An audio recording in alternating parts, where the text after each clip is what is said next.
성도 여러분 반갑습니다. 저는 이렇게 귀한 말씀을 선포하기 위해서 특별히 울산 남부교회 4.5 유유회전도회 헌신예배로 저를 불러주셔서 진심으로 감사를 드립니다. 특별히 말씀을 전할 수 있도록 허락해 주신 우리 김대현 담임 목사님과 그리고 우리 당의원 장로님들 그리고 기도하심으로 늘 저와 저희 교회와 성도들을 위해서 뒷바라지 해주시는 우리 성도님들에게 진심으로 감사를 드립니다. 저는 울산 남부교회 1988년도에 처음 등록하여서 중고등부 시절과 청년대학부 시절을 신앙생활하면서 보내고 또 이곳에서 지금의 제 아내를 만나서 결혼하고 또 목회사역으로 부르셔서 제가 여기까지 오게 되어졌습니다. 신앙의 요람이 되는 울산 남부교회가 아니었다면 저는 여기에 있을 수 없었을 것입니다. 사랑하는 성도 여러분, 더욱더 자녀들을 위해서 많이 기도해 주시면 감사하겠습니다. 저는 특별히 지금 울산 동부교회에서 40주년 기념으로 분립 개척한 교회인 청곡 동부교회를 섬기고 있습니다. 현재 지금 2년 6개월 된 개척 교회인데요. 청장년이 60여 명 정도 모이고 그리고 우리 주일학교 학생들이 40여 명 정도 모여서 하나님 앞에 예배를 드립니다. 하나님의 은혜고 또 우리 성도님들이 기억해 주시고 열심히 기도해 주신 덕분이라고 생각합니다. 더 많이 기도해 주시고 더 많이 지도해 주셔서 건강한 교회, 바른 교회가 되어져 갈 수 있도록 여러분 많이 기도해 주십시오. 특별히 이번 여름에는 필리핀 비전 트립을 우리 교회에서 16명이 이번 주일부터 8월 2일까지 가게 되어지는데 첫 번째 비전 트립이기 때문에 많이 긴장하고 또 여러 가지 일들에 대해서 기도를 많이 하고 있습니다. 우리 남부교회에서도 생각나실 때마다 기도해 주시면 감사하겠습니다. 자, 제가 잠시 기도하겠습니다. 살아계신 우리 하나님 아버지 감사합니다. 하나님의 섭리가 계시어서 저를 이곳에 청소년 시절에 부르시고 또 주님의 귀한 일꾼으로 부르시기 위하여 이곳에서 훈련시키셨다가 또 하나님의 때에 저를 말씀을 전할 수 있는 종이 되게 하시고 이 부족한 종이 또 주님의 빚을 지고 있는 이 귀한 교회에서 주의 말씀을 전가합니다. 오늘 이 시간 주의 말씀이 대언제어질 때에 저의 모습은 감추어 주시고 하나님께서 역사하시며 하나님의 놀라운 섭리와 계획하심이 말씀을 받는 성도들에게도 동일하게 역사하게 도와주옵소서. 특별히 헌신을 다짐하는 4, 5, 6 여전도에 이 헌신의 기름 부으시어서 놀라운 하나님의 은혜가 이 헌신 예배를 통하여 드려지는 여정도를 통하여 교회가 더욱더 든든히 세워져 가게 하여 주시옵소서. 예수 그리스도의 이름으로 기도 올리옵나이다. 아멘. 오늘은 마가복음 10장 46절에서 52절의 말씀을 가지고 보기를 원하나이다. 한번 따라해 볼까요? 보기를 원하나이다.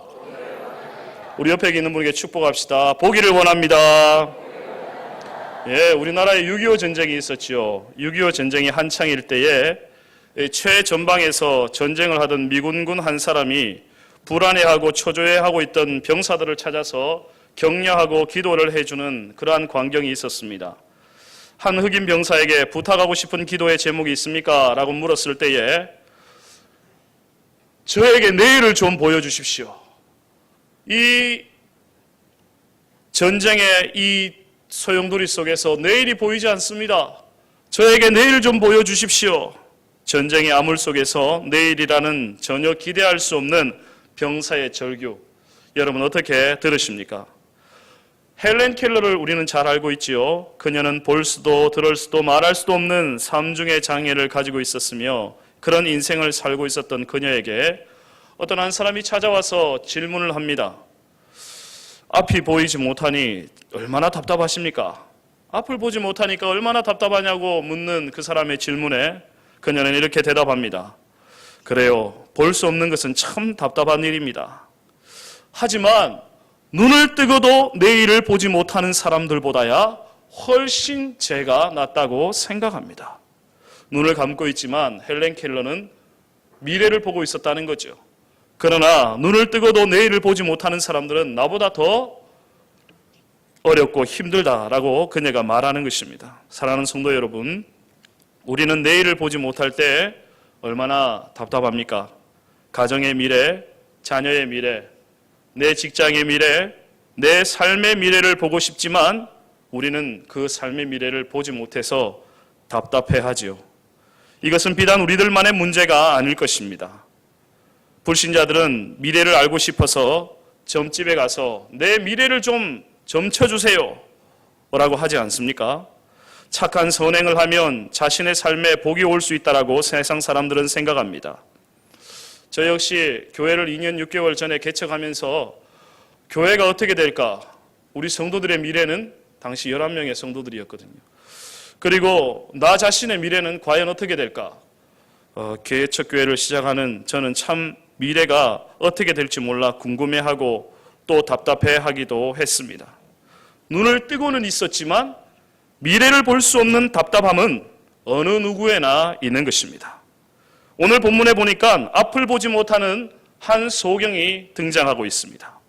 이 소경은 어쩌면 저와 여러분의 모습이 아닐지 모르겠습니다. 이사야 43장 8절 말씀에 보니까 눈이 있어도 보지 못하고 귀가 있어도 듣지 못하는 백성을 이끌어내라 그렇게 말씀하고 있습니다. 미래가 보이지 않는 사람, 앞을 볼 수 없는 사람을 이끌어내라 그렇게 말씀하고 있는 거죠. 죽음 후의 세계를 알지 못하는 사람, 앞을 볼 수 없는 사람입니다. 교회를 다니면서도 예수님을 볼 수 없는 사람, 앞을 볼 수 없는 사람이지요. 사랑하는 성도 여러분, 우리는 교회를 다니고 예수님을 믿고 있는데 여러분 천국이 보이십니까? 여러분 우리 예수님이 여러분에게 보이십니까? 오늘 본문에 등장하는 소경은 앞을 볼 수 없어 깊이 절망하고 있을 때에 예수님께 꿇어앉아 말합니다. 선생님, 보기를 원합니다. 선생님, 제 앞 좀 보여주세요. 오늘 본문은 앞을 보지 못해 절망했던 이 소경이 치유를 받게 되고 앞을 보게 되는 치유 사건의 현장입니다. 우리 한번 따라해 볼까요? 주여, 보기를 원하나이다. 미래를 보기를 원하나이다. 예수님 보기를 원하나이다. 사랑하는 성도 여러분, 어떻게 하면 오늘 본문의 소경처럼 앞을 보는 경험을 하게 될까요? 어떻게 하면 불확실한 우리의 미래, 암담한 우리의 미래를 볼 수 있고 예수님을 볼 수가 있을까요? 이런 치유 사건이 일어나기 위해 무엇이 필요할까요? 첫째로 내 자신의 처지를 인식해야 합니다. 한번 따라합시다. 내 자신의 처지를 인식해야 합니다. 오늘 본문의 소경은 어떻게 자기 자신을 소개하고 있습니까? 46절 하반절에 보니 디메오의 아들인 맹인 거지 바디메오가 길가에 앉았다가 라고 말하고 있습니다. 여기 바라고 하는 말은 아들이라는 뜻인데 그는 여리고성에 살고 있었습니다. 여리고는 아름다운 도시였고 이곳은 이스라엘의 관문 역할을 하는 우리나라의 대전과도 같은 곳이 바로 이 여리고였습니다. 수목이 우거진 아름다운 도시였습니다. 그래서 실제로 이 여리고라고 하는 이름의 뜻도 향내, 아름다운 냄새, 향기라는 뜻입니다. 그러니까 여리고 성 안에만 들어가면 울산에서 장미 축제를 하듯이 장미 향기가 확 만발했다는 것이죠. 아카시아 꽃 향기가 여리고 성 안에 들어가면 확 만발했다는 것이죠. 장미가 많아서 장미의 도시라고 불리는 곳이 바로 여리고입니다. 그런데 아무리 아름다워도 볼 수 없다면, 그 아름다움을 볼 수 없다면 무슨 소용이 있겠습니까? 도시의 아름다움을 도무지 볼 수 없는 이 어둠 속에 살고 있는 소경 바디메오인 것입니다. 이 사람은 소경일 뿐만 아니라 거지였다, 그렇게 기록되어 있습니다.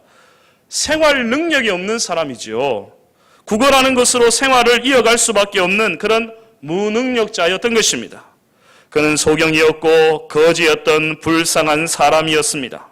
그런 그가 어떻게 앞을 보게 되는 경험을 할 수가 있었을까요? 어떻게 볼 수 있게 되었을까요? 그는 자기의 처지가 불쌍하다는 것을 알고 있었기 때문입니다. 사랑하는 여러분, 오늘 이 세상에는 자기의 처지가 말할 수 없이 불행하면서도 불쌍하면서도 자기 자신이 불쌍하다는 사실을 인식조차 못하는 사람들이 얼마나 많이 있습니까? 그러나 바디메오는 자기가 불쌍하다는 사실을 알고 있었습니다. 여러분, 왜 사람들이 예수님께로 나오지 않는 줄 아세요? 왜 하나님께 나오지 않은 줄 아십니까? 자기가 불쌍한 존재라는 것을 깨닫지 못하기 때문입니다. 예수님의 복음이 왜 사람들의 마음속에 와닿지 않을까요? 자기가 불쌍한 존재라는 것을 모르기 때문입니다. 내가 하나님의 구원이 필요로 하는 그러한 죄인이라는 것을 깨닫지 못하기 때문에 그런 것입니다. 독일의 잔혹한 아우슈비츠 수용소의 생존자였던 유태인 예이엘 디무르라고 하는 사람이 있었습니다.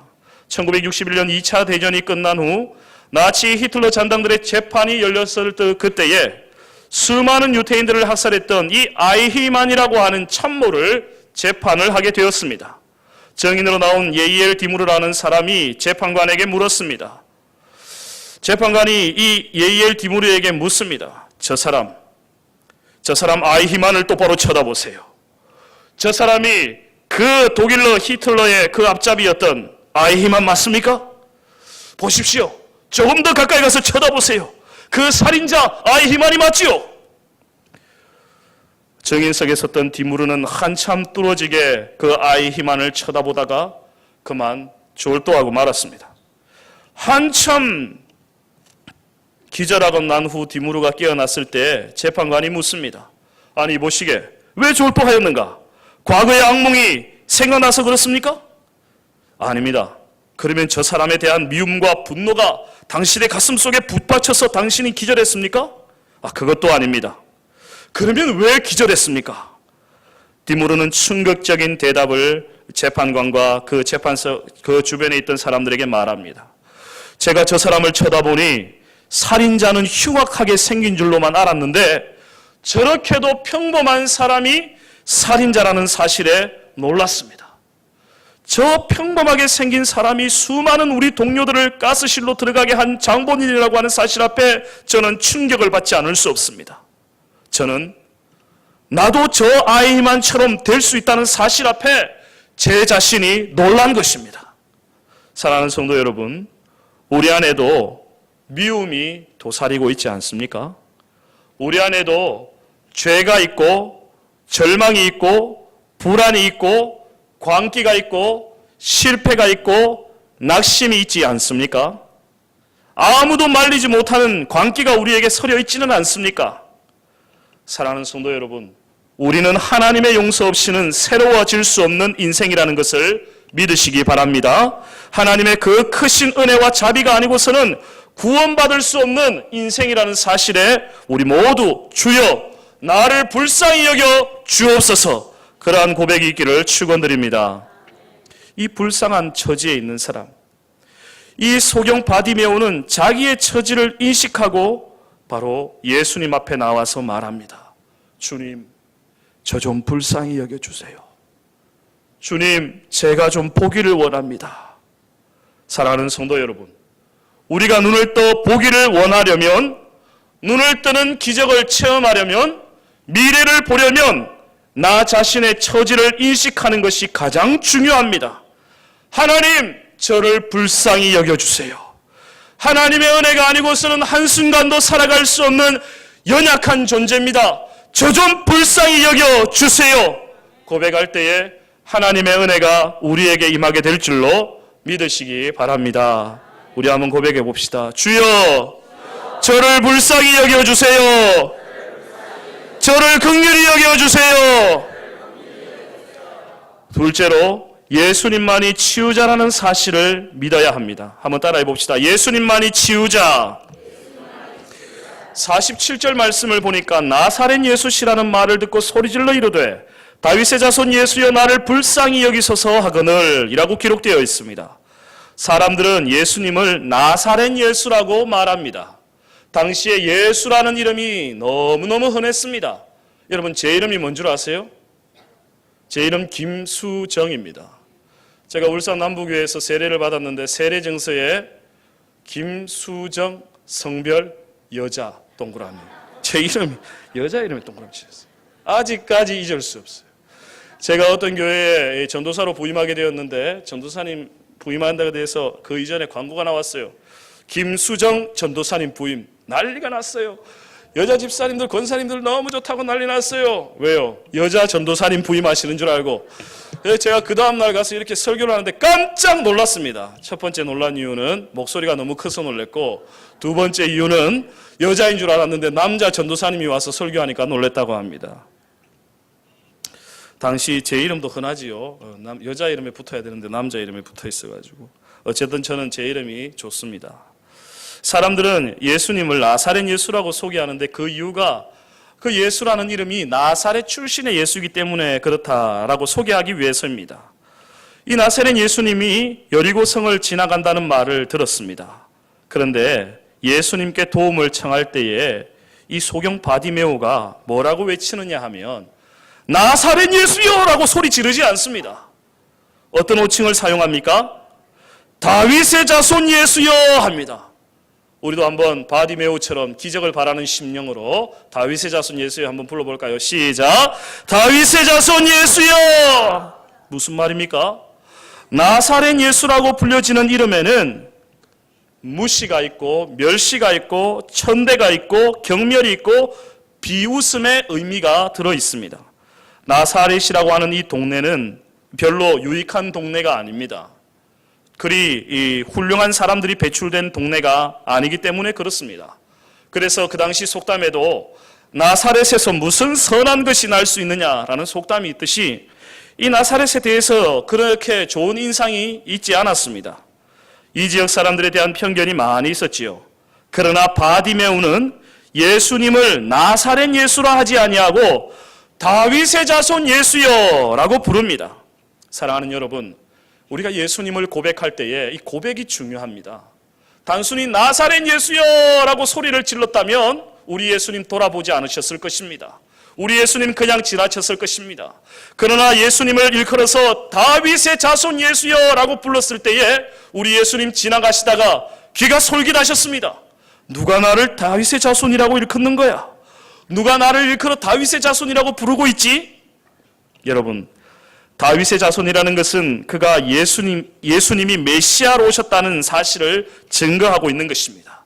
다윗의 자손으로 오셨다는 말은 구약시대 때부터 예언되어진 그 메시아께서 그 다윗의 혈통으로 오신 왕 되신 예수님이 오셨다. 메시아가 오셨다는 고백이 바로 다윗의 자손 예수여라는 고백입니다.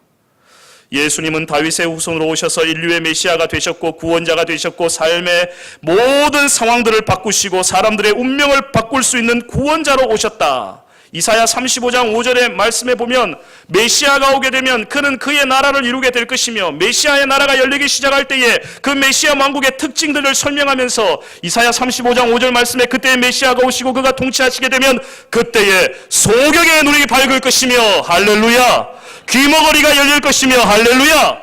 여러분, 예수님이 오셔서 그냥 기적을 일으키신 것이 아닙니다.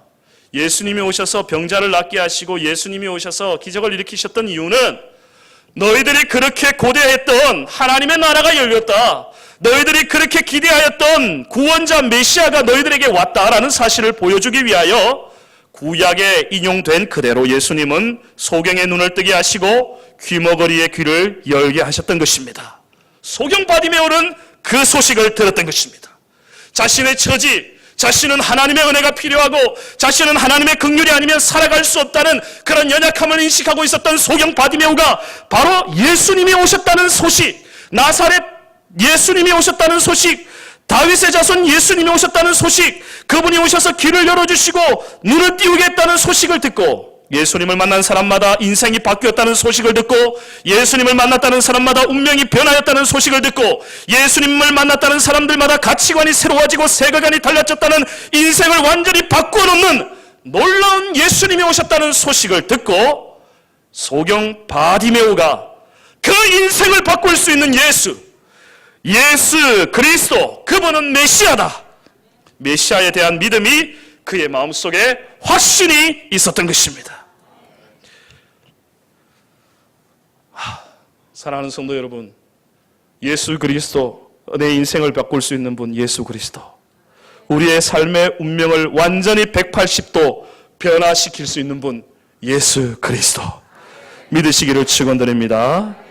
그래서 이 소경 바디메오가 예수님께 달려갑니다. 그냥 달려가지 않습니다. 어떻게 달려갑니까?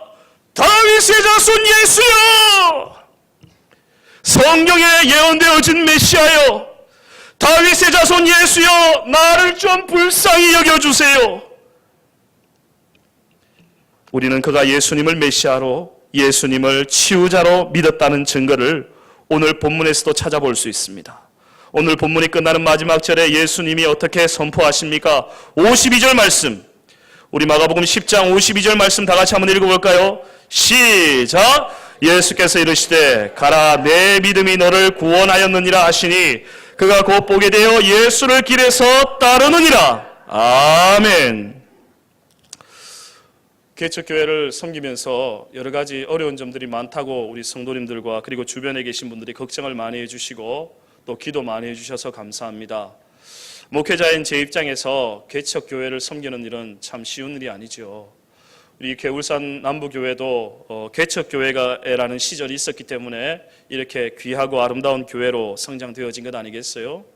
그러나 무엇보다도 개척교회 목회자인 저로서 참 아름답고 참 감사한 것 중에 하나가 뭐냐 하면 예수님을 한 번도 믿어본 적이 없는 분들, 늘 그 가정에 제사 열 몇 건씩 해서 제사 때문에 눌려있던 분들, 부적을 이리저리 붙여놓고 그것에 매여서 살아가시던 분들, 그 인생에 예수님이 개입하시고 부적이 떨어져 나가고 제사가 철폐가 되어지며 온 가족이 예수님을 믿고 교회에 와서 학습받고 세례받고 하는 것, 그것 보는 것이 저의 기쁨이고 소망입니다. 오늘 우리 소경 바디메오가 주님 앞에 달려왔을 때 예수님 얼마나 감격했을까요? 그의 인생을 변화시켜 주실 수 있는 분이 예수님이라는 것을 고백하면서 달려왔던 이 모습을 보면서 얼마나 예수님 마음이 벅찼을까요? 그래서 예수님 뭐라고 합니까? 가라! 너의 무엇이 너를 구원했다고 말씀하고 있습니까? 내 믿음이 너를 구원했다. 내 믿음이 너를 구원했다. 그의 눈이 열리는 기적을 체험하게 되면서 예수님이 선언하신 것입니다. 내 믿음이 너를 구원하였느니라.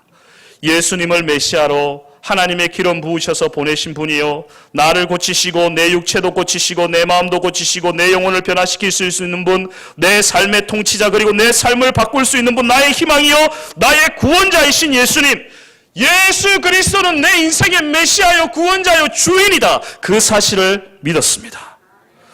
여러분, 왜 교회 나와도 인생이 바뀌지 않을까요? 그것은 믿음이 없어서 그렇습니다. 예수님을 메시아로 신뢰해 보십시오.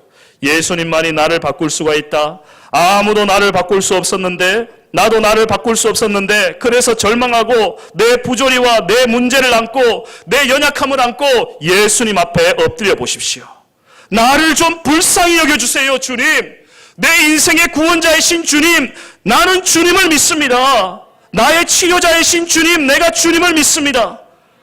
사랑하는 성도 여러분, 오늘도 치료자 되신 여러분께서, 주님께서 우리 가정과 우리의 자녀와 우리의 직장과 우리의 교회와 우리의 지역과 이 나라와 이 민족을 치유하시고 변화시켜 주실 줄 믿으시기 바랍니다.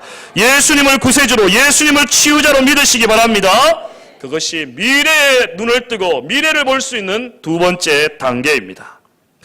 마지막 세 번째로, 눈을 떠서 예수님을 보려면, 그리고 내 인생이 예수님을 통해 바뀌어지려면 장애물을 극복할 수 있는 인내심을 가져야 합니다. 한번 따라해 봅시다. 장애물을 극복할 수 있는 인내심. 자, 소경 바디메오는 단 한 번의 부르짖음으로 그 기도가 응답되었는 것일까요? 다윗의 자손 예수여, 저 좀 고쳐주세요. 한 번 부르짖으니까 짠! 응답되어졌습니까? 아닙니다. 그가 예수님을 만나자마자 바로 눈이 떠진 것이 아닙니다. 오늘 본문의 상황을 한 번 더 보시면 47절에 나사렛 예수시라는 말을 듣고 소리질러 가로되 다윗의 자손 예수여 나를 불쌍히 여기소서 하거늘. 그런데 바로 이 타이밍에, 바로 이 순간에 눈을 떴던 것이 아닙니다. 나를 좀 불쌍히 여겨주세요, 부르짖었습니다. 지금식으로 말하면 기도를 간절하게 드렸다는 것이죠. 그런데 바로 기도하는 순간 눈이 떠진 것이 아닙니다. 그가 불렀지만 아직도 주님의 대답은 없습니다. 주님이 아직도 묵묵부답이십니다. 아직도 그 눈뜨지 못하는 육체에는 변함이 없습니다. 그의 인생은 여전히 어둠이 지배하고 있었습니다. 자, 거기에다가 장애 요인이 발생합니다. 48절 말씀에 보니까 이 장애물이 무엇입니까? 수많은 무리들이 예수님을 애워싸고 있었습니다. 슈퍼스타였던 예수님, 주변에 수많은 사람들이 예수님을 애워싸고 이 소경 바디메오가 예수님께 갈 수 없는 그런 상황이 되고 말았습니다. 많은 사람들이 장애 요인으로 바디메오에게 나타나고 있습니다. 그 많은 사람들이 이 소경을 향해서 걷기에 뭐라고 외칩니까? 잠잠해라, 조용히 해라. 여러분, 기도 크게 하면 누가 와서 잠잠하세요 라고 하는 이야기 들어보셨어요? 예, 저도 들어봤어요. 신학대학원에서 광고가 나옵니다. 새벽 기도 시간에 다른 학우들을 위해서 조용히 좀 기도해 주세요. 저하고 여러분 혹시 다른 박준현 목사님이라고 아세요? 그분하고 이렇게 몇 명이서 같이 이렇게 기도를 열심히 했는데 그 다음날 경건의 시간에 신학대학원 경건의 시간 기도 좀 조용히 하세요. 이렇게 여러분 이해하십시다. 기도 크게 하는 건 뭐 어떻게 하겠어요? 다른 분들을 위해서도 기도 소리도 좀 작게 하고 배려해서 기도해야 되겠지요. 그런데 오늘 이 소경 바디메오는 그렇게 배려하면서 소리 낮추어서 그렇게 할 상황이 지금 안 됩니다. 지금 당장 눈을 떠야 될 상황이니까요. 그래서 지금 어떻게 합니까? 수많은 사람들이 조용히 하세요. 당신 소리 너무 커요. 어디 소경 주제에 크게 소리를 질러요. 윽박 지르고 물러가라고 종용할 때에도 바디메오는 포기하지 않습니다. 사랑하는 여러분, 우리 예수 그리스도 앞에 나오셔서 우리의 인생이 변화되고 우리의 삶이 새롭게 되어지기를 소원하신다면 포기하지 않기를 주님의 이름으로 축원드립니다. 사랑하는 여러분, 여러분 자녀들을 위하여 울고 있습니까? 포기하지 않기를 축원드립니다. 여러분 주변의 교회 부흥을 위하여 기도하고 있습니까? 포기하지 않기를 축원드립니다. 여러분 직장에, 여러분 삶에 다시 한번 새로운 부흥이 있기를 원합니까? 포기하지 않기를 축원드립니다. 계속해서 부르짖으십시오. 48절 말씀에 보니까 인상적인 두 개의 단어가 등장하고 있습니다. 그가 장애물을 극복할 수 있었던 태도, 믿음의 태도를 보여주고 있습니다. 사실 이 바디메오는요, 아직 교회에 등록하지도 않은 교인이에요. 새가족 공부하지도 않은 교인이에요. 그러나 예수님을 통해서 많은 사람들이 치유를 받고 예수님을 통해서 많은 사람들이 인생이 바뀌었다는 그 소식, 그 말씀을 듣고 그는 예수님이 내 인생의 구원자인 것을 알았어요. 등록교인 되기도 전에 그는 주님 앞에 나와서 부르짖는 것입니다. 아직까지 확실한 믿음이 없지만 그 믿음의 징후들을 설명해 주고 있는 오늘 본문의 단어들이 두 개가 등장하고 있습니다. 48절 보니까 많은 사람이 꾸짖어 잠잠하라 하되 라고 말하지만 그러나 바디메오는 자기의 믿음을 더욱더 표현합니다. 더욱 심히. 그는 포기하지 아니하고 오히려 더욱더 그리고 더 큰 소리로 이렇게 말합니다. 다윗의 자손 나를 불쌍히 여겨주세요. 다윗의 자손이여 나를 불쌍히 여겨주세요. 이렇게 부르짖습니다. 그리고 또 부르짖습니다. 두 번째 부르짖을 때에 그에게 변화가 일어나기 시작합니다. 단 한 번의 기도에 포기하지 마십시오. 내가 노력해봤는데 안 되더라고요. 내가 노력해봤는데 안 깨달아지더라고요. 내가 기도를 이렇게 했는데 기도가 응답되지 않더라고요. 성경은 단 한 번의 기도에 꼭 응답되겠다는 약속이 없습니다.